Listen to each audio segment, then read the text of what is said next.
I mean, why would I let Sam Hyde train me? I'm an actual professional fighter. My goal wasn't to embarrass the sport of boxing. I got big, broad shoulders. I have like an athletic frame.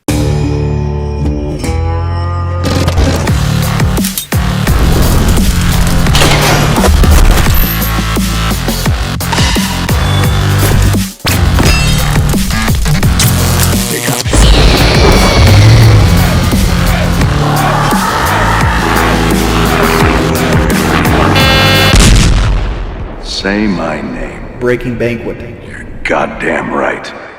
Somebody needs to convince Phil to get into these. I would love to see Phil fight. Did I break a sweat? Yeah, but that's mainly because the lights. I wasn't really gassed because I was training for 2-minute rounds and we were literally, I got a 30-second break in the first round, and then the beginning of the second round, he was out within the 20 seconds. So I didn't really get winded that bad because my whole training was being able to punch heavy for 6 minutes solid. That was my goal. You never Phil might have that dog in him. You never know. Phil can't do a damn thing. Last week, people said I couldn't do a damn thing, and people had Boogie beating me in almost every poll I've ever seen. I'm like, dude, do these people not watch the same footage I'm watching? I don't know why. It's such a good experience. I felt like even with Boogie, I feel like Boogie came out a winner in this fight. He showed up, he did everything, and I was telling him backstage, I'm like, man, I'm bigger than you, I'm younger than you, I have an athletic background, I'm built like a wall, because I got big, broad shoulders. I have like an athletic frame, right? There's no shame in losing a fight. You got into a ring where there's a lot of people that wouldn't. Right, I know people turned down, more money than Boogie and me got paid because they were afraid to get embarrassed in front of people. And you went out there in front of 10,000 people and fought somebody, right? And then you got to look at it like this: Boogie was on death's door 5 years ago. Motherfucker had high blood pressure. He was in a wheelchair. To be able to walk into a fucking boxing arena in London, because there's a lot of walking in London. I walked something along the lines of 38 miles in London because you got to walk everywhere, and it had to be hard on him. No, I'm not nervous of the crowd. I'm not nervous with the crowd at all. I wish the ref wouldn't have called the fight. No shot. Boogie never stood a chance. I think the ref made the right call. Instead of Boogie, if he put Boogie back out there, Boogie was coming back dazed. I was going to hit, I'd already planned on it.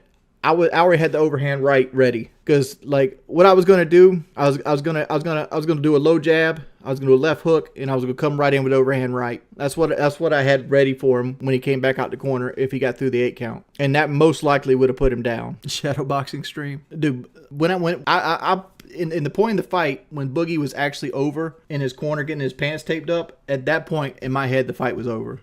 That's when I made the decision, I'm no longer throwing the boxing tactics in there. I'm just going to slug it out with him. Because I didn't want him to look like a punk the whole time. At least he'd try to hit me if I was, stood in there and slugged it out with him. But, all he could do was this number. He was just throwing his hands and just trying to stop me. And, I was just trying to figure out which way I could get my hands in between his arms. Would I fight Chris Chan for $25,000? Yes, I would. I thought H383 lost a lot of weight. I don't think the first one took him out. But the first one kind of, I don't know what he was doing. But as soon as I hit him with the first one, I noticed he kept dropping his right. Dude, that's robbing the bank, honestly, me fighting Chris Chan. Somebody like Luis Nestor, I'm I was sitting there puzzled why Luis Nestor was even on the prelim card. That man, he's got a body, he's got the granted, his fight was kind of dull. They were kind of playing keep away, but I understand why, because that Callum guy, he was super fainting. He just came in fainting over and over and over again. So it's kind of hard to commit to a punch when somebody's that quick and that good a shape. But I felt out of place, dealing with people that were actually in this sport. And my goal wasn't to embarrass the sport of boxing. How was London, Teddy? I got to say, I'm not a fan. Not a fan of London. I gotta say, I'm not a fan of London. I like Nando's. Nando's was great. I tried Coke.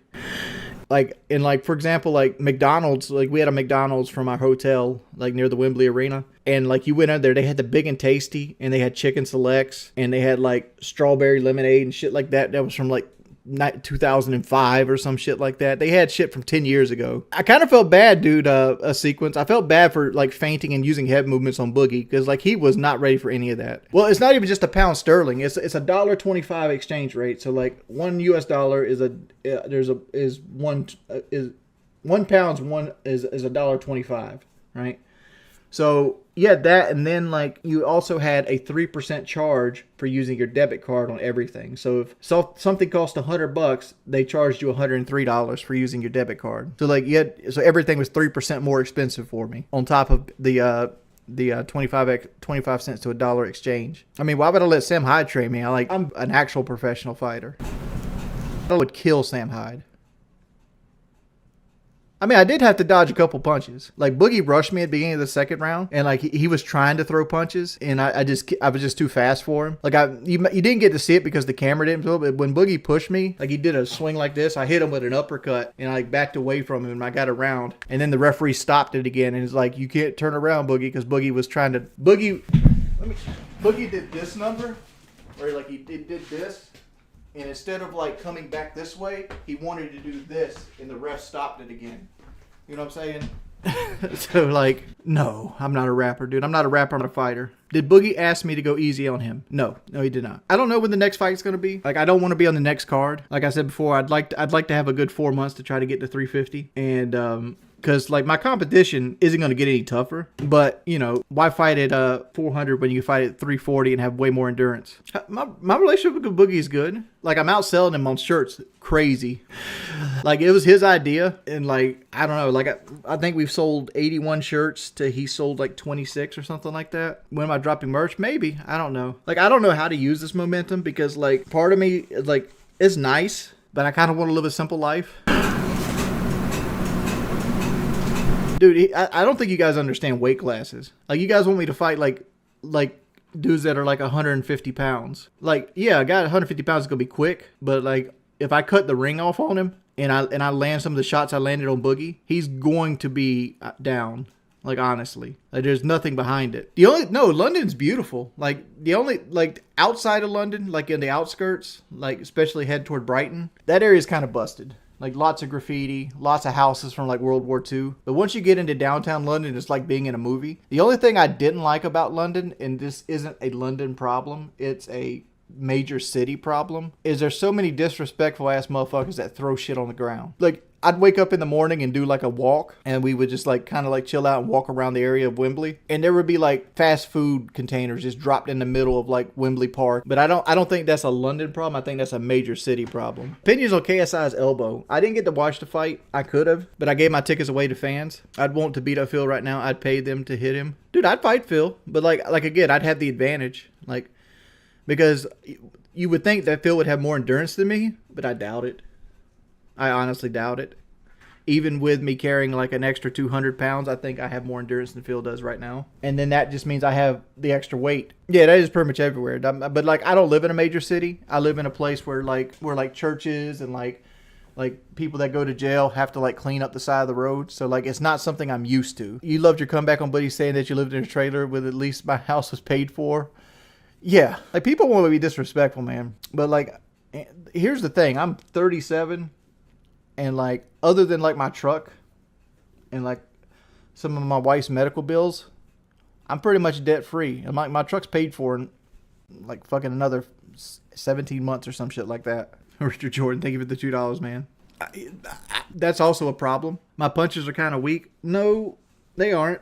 Pooh John, congratulations on the win. Hope to see you in the ring again. Nice to see you. Maybe Ethan Rouse could be your next opponent. Maybe. I called him out. He kind of accepted, but he didn't really. I haven't heard anything else about it. He just kind of like showed out for the camera. But you want to say my punches weren't hard. Couple caveats to that. One, we had 16-ounce gloves on, right? So there was a 16-ounce glove, and there's also padding on your knuckles from your hand wraps, right? They wrap your knuckles with like a padding of gauze, probably 1.5 inches thick. So you have almost 2 inches, 2.25 inches of padding on your knuckles when you're fighting. And then on top of that, Boogie's 400 pounds, right? And just a little bit of physical science here. When you hit something that's heavier, some of the energy is transferred to the feet, right? To the base of the person. So like, the same punches I hit with Boogie, if I hit like somebody that was much lighter, would have done way more damage, especially if I had lighter gloves on.